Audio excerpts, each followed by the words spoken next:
পুলিশকে দিয়ে, সিকিউরিটি ফোর্সকে দিয়ে আমাদের একটা গভর্নমেন্ট তৈরি হলো, যেটা একটা মনস্টার 2009 থেকে 2024। তার এগেইনস্টে আমরা ফেল করেছি। আমাদের চোখের সামনে আমাদের ভাই বোনদেরকে উঠিয়ে নেওয়া হয়েছে, আমাদের চোখের সামনে দিনের পর দিন এক্সট্রা জুডিশিয়াল মার্ডার হয়েছে, আমাদের চোখের সামনে জঙ্গি নাটকও হয়েছে। এমন কোন কর্নার নাই যেটা এই আন্দোলন দ্বারা টাচ হয়নি, এমন কোন শহর নাই যে এই আন্দোলন দ্বারা টাচ হয়নি, এমন কোন স্কুল কলেজ নাই যে আন্দোলন দ্বারা টাচ হয়নি। এবং এটা লেড করেছে কারা?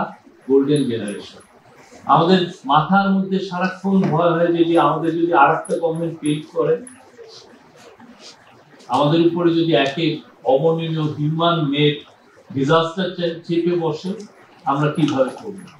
বাংলাদেশের যদি আপনি ডেভেলপমেন্টের স্টোরি দেখেন, বাংলাদেশ গভর্নমেন্টের সবসময় তার ইনস্টিংক্টে থাকে যে দেশে যদি আর একটা প্ল্যানিং হয়, আমি যদি আমার খাদ্য না উৎপাদন আনার জন্য ইম্পোর্ট করার মতো যদি আমার ফরেন এক্সচেঞ্জ রিজার্ভ না থাকে, ভয় সবাইকে আমাদেরকে তাড়িয়ে নেয়। আমরা যতই বলি না যে আমার পার ক্যাপিটা ইনকাম $2800 যাই হোক না কেন, সাকসেসিভ যত গভর্নমেন্ট এসছে তার মাথায় এই ভয়টা ছিল।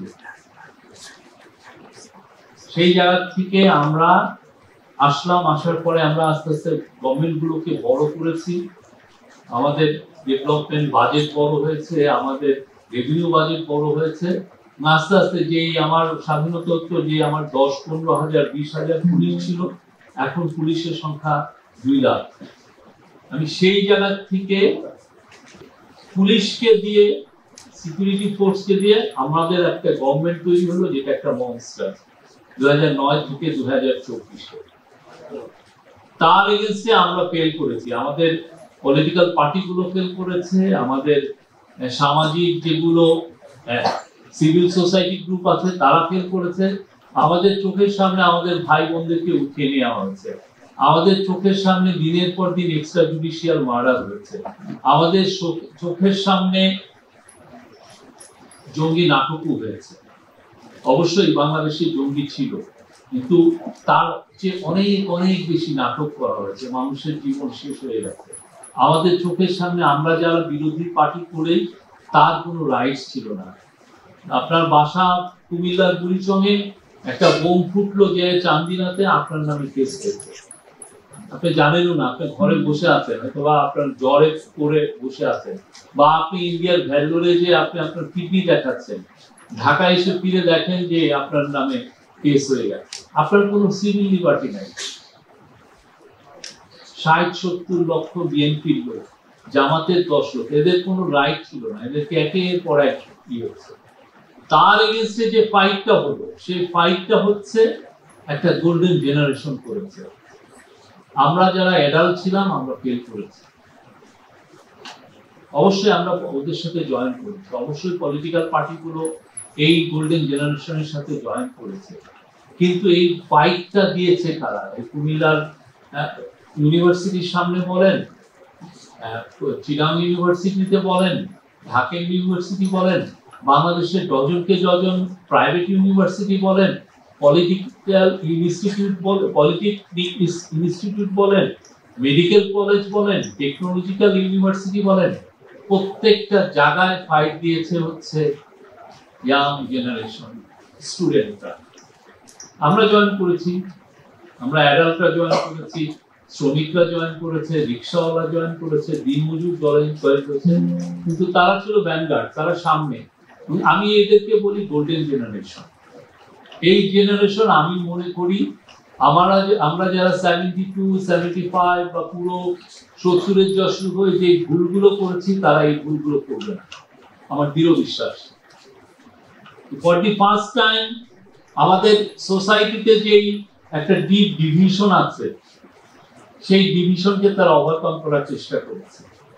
আমাদের সেকুলার ভার্সাস রিলিজিয়াসের মধ্যে যে ডিভিশন আছে, একটা সাটল ডিভিশন, এটা শহরে আর এর মধ্যে বোঝা যায়, সেই জায়গাটা তারা ওভারকাম করেছে।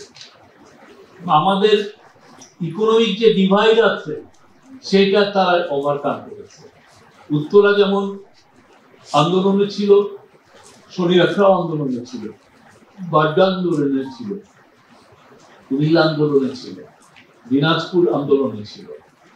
এমন কোন কর্নার নাই যেটা এই আন্দোলন দ্বারা টাচ হয়নি, এমন কোন শহর নাই যে এই আন্দোলন দ্বারা টাচ হয়নি, এমন কোন স্কুল কলেজ নাই যে এই আন্দোলন দ্বারা টাচ হয়নি। এবং এটা লেড করেছে কারা?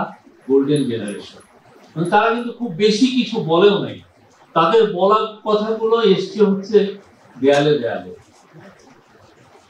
কেউ তাকে বলে নাই যে আমরা একটা প্লুরাল মাল্টিকালচারাল সোসাইটি চাই। সে তার ছবি এঁকে দিয়েছে, একটা মুসলমানের ছবি, একটা হিন্দুর ছবি, একটা খ্রিস্টানের ছবি, একটা বুদ্ধিস্ট মঙ্কের ছবি দিয়ে সে বলছে যে আমি এই সোসাইটিটা চাই। তার আপনি বারবার লিখে দিয়েছে সংস্কারটা, সে কিন্তু বলে নাই যে আমি কি সংস্কারটা চাচ্ছি, কিন্তু সে বলছে যে আমাদের সংস্কার দরকার। খুব তার খুব প্রতিটা দেয়ালে দেয়ালে তার দেয়ালে দেয়ালে তার ক্ষোভ, দেয়ালে দেয়ালে তার কনসার্ন, দেয়ালে দেয়ালে তার ভালোবাসার কথা। এই যে নতুন জেনারেশন, যেই ব্রিলিয়ান্ট একটা তার চাওয়া, এইটার রিফ্লেকশন আমাদের পুরো সোসাইটিতে এসছে। আমরা ইন্টারিম গভর্নমেন্ট সেই চাওয়াটাকে সামনে নিতে চেষ্টা করছি। এত বড় এক্সপেকটেশন মানুষের, এত বেশি চাওয়া মানুষের, আমরা সত্যিকার এক্সপেকটেশন, আমি আপনার এক্সপেকটেশন মিট করতে পারলে আরেকজনকে পারছি না। সেকুলাররা ভাবছেন যে আমরা তার এক্সপেকটেশন মিট করতে পারছি না, রিলিজিয়াস পিপল ভাবছেন আমি তার এক্সপেকটেশন মিট করতে পারছি না। বাট আমাদের চেষ্টার কোনো অন্ত নাই। আমরা চাই এমন একটা প্লুরাল বাংলাদেশ সোসাইটি যেখানে সবার কথাটাই সবাই শুনে। সেটার জন্য প্রফেসর ইউনূসের এই চেষ্টাটা। আমরা এমন একটা সোসাইটি চাই যেখানে সবাই সবার প্রতি আস্থাবান। আমি আপনার উপর আস্থাবান, আপনি আমার উপর আস্থাবান। একটা হিন্দু যেন বড় হয় উইদাউট ফিয়ারে, একটা মুসলমান যেন বড় হয় একটা উইদাউট ফিয়ারে।